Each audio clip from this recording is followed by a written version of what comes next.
মেয়ে থেকে মা হওয়ার গল্পটা তো সহজ ছিল না সবারই, শুধু আমার একা যে তাই না। আজ মার বাসায় গেলাম, মা আমার জন্য পোলাও রান্না করেছে, খাসির মাংস রান্না করেছে, যদিও মা অনেক অসুস্থ। তারপরে একটা গল্প আছে না, মেয়ে থেকে মা হওয়া এত সহজ না।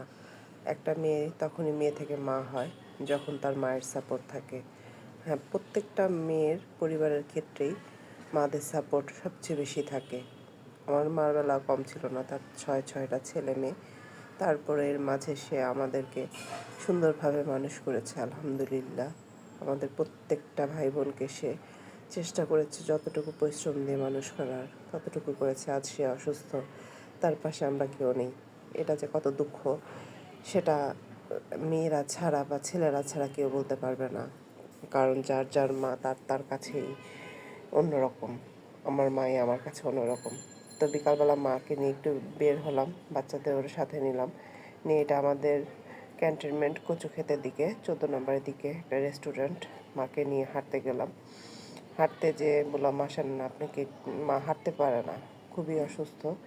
তারপরও মনে হলো যে একটু বাইরে যেয়ে হেঁটে আসি, ভালো লাগবেন। আমার 2 ছেলেকে নিয়ে সে বের হতে খুবই পছন্দ করে।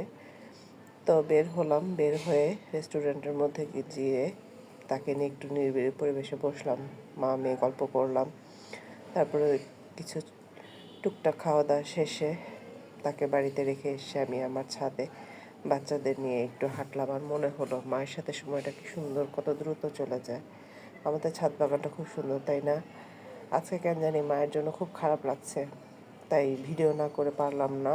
এই ভিডিওটা অনেক দিন আগেরই, তারপরে এটা পেজে দিতে একটু দেরি হয়ে গেল। তো সবাই আমার মায়ের জন্য দোয়া করবেন। পৃথিবীতে মেয়েদের আসলেই মা ছাড়া আপনার কেউ হয় না।